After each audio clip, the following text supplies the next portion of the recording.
Sir ನಮಸ್ಕಾರ. ನಮಸ್ಕಾರ sir. ಹಾಂ ಸರ್, ಸಚಿವ ಸಂಪುಟ ನಾಳೆ ಪಟ್ಟಿ ಹೊರ ಬರುವಂಥ ಸಾಧ್ಯತೆ ಇದೆ. ಪರಿಗಣಿಸ್ತಾರ ನಿಮ್ಮ ಹೈಕಮಾಂಡ್ ನಿಮ್ಮನ್ನ ಅಂತ? ಅಲ್ಲ, ನಮ್ಮನ್ನ ಅಂತಲ್ಲ. ನಮ್ಮ ರಿಕ್ವೆಸ್ಟ್ ಇಷ್ಟೇ. ನಮ್ಗೆ ಏನು ಅಂತಂದ್ರೆ ಈ ಹಿಂದೆನೂ ಕೂಡ ಪಕ್ಷದ ಗಮನಕ್ಕೆ ತಂದಿದ್ದೀವಿ, ಹೈಕಮಾಂಡ್ ಗಮನ ಕೂಡ ತಂದಿದ್ದೀವಿ. ತಮಗೂ ಕೂಡ ಗೊತ್ತಿದೆ.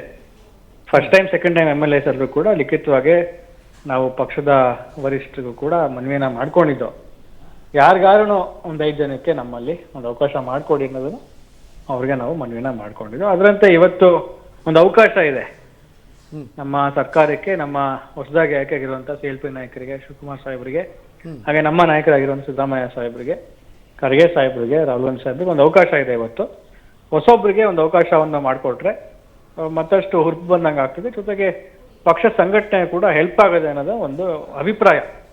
ನಮ್ಮ ಒಂದು ಮನವಿಯನ್ನ ಈಗಾಗಲೇ ಮಾಡಿರೋಂಥದ್ದು. ಅದರಿಂದ ಖಂಡಿತವಾಗಿಯೂ ನಾನು ಅಂತಲ್ಲ, ನಮ್ಮ first time second time MLAs ಒಂದು 5 ಜನಕ್ಕೆ ಯಾರು ಮಾಡಿ ಅನ್ನೋ ನಿರೀಕ್ಷೆ ನಾವು ಕೂಡ ಇದ್ದೀವಿ.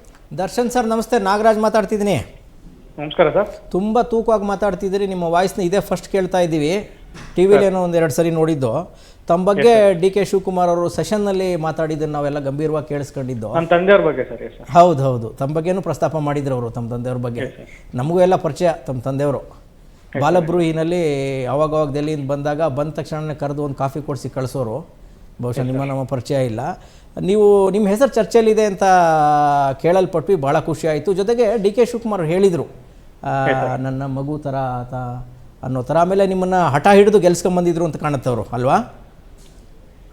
ಖಂಡಿತವಾಗಿಯೂ ಸರ್. ನನ್ನ ಗೆಲುವಿನಲ್ಲಿ ಅತಿ ದೊಡ್ಡ ಪಾತ್ರವನ್ನ ನಮ್ಮ ನಾಯಕರಾಗಿರೋ ಸಿದ್ದರಾಮಯ್ಯ ಸಾಹೇಬರಾಗಿರ್ಬೋದು, DK ಶಿವಕುಮಾರ್ ಸಾಹೇಬರಾಗಿರ್ಬೋದು ಜೊತೆಗೂಡಿ ನನಗೆ ಬಹಳ ಸಹಕಾರ ಕೊಟ್ಟು ಇವತ್ತು ನಮ್ಮ ಜನತೆಯ ಆಶೀರ್ವಾದದಿಂದ ಇವತ್ತು ಶಾಸಕನಾಗಿ ನಾನು ಆಯ್ಕೆಯಾಗಿದ್ದೀನಿ.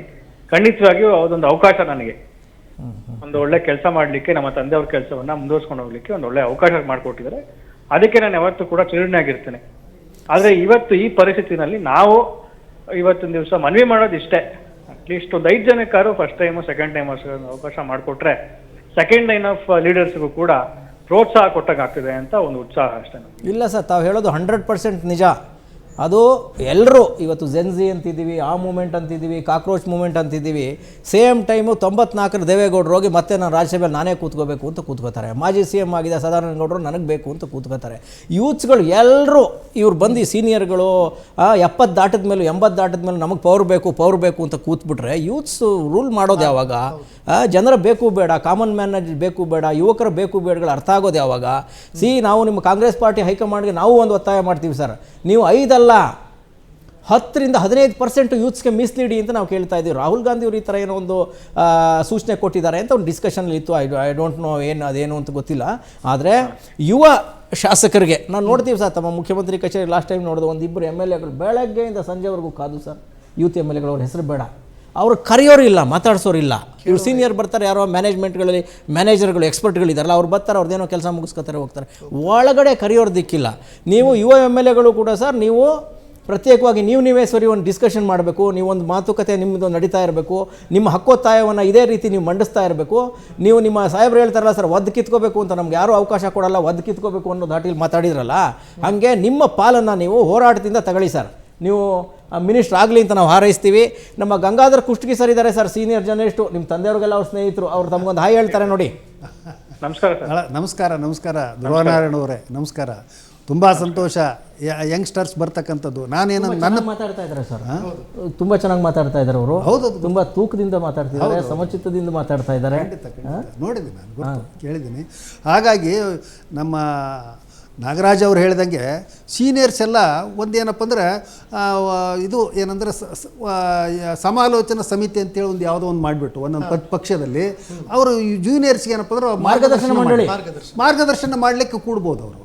ಅದು ಅದಕ್ಕೆ ಸ್ಟ್ಯಾಚ್ಯುಟರಿ ಬಾಡಿ ಅಂತಲೂ ಆಗಬಾರ್ದು. ಅದು ಯಾವುದೇ ರೀತಿಯಿಂದ ಅಧಿಕೃತವಾಗಿ ಅವ್ರನ್ನ ಕೇಳೇ ಮಾಡಬೇಕು ಅಂತ ಆಗಬಾರ್ದು.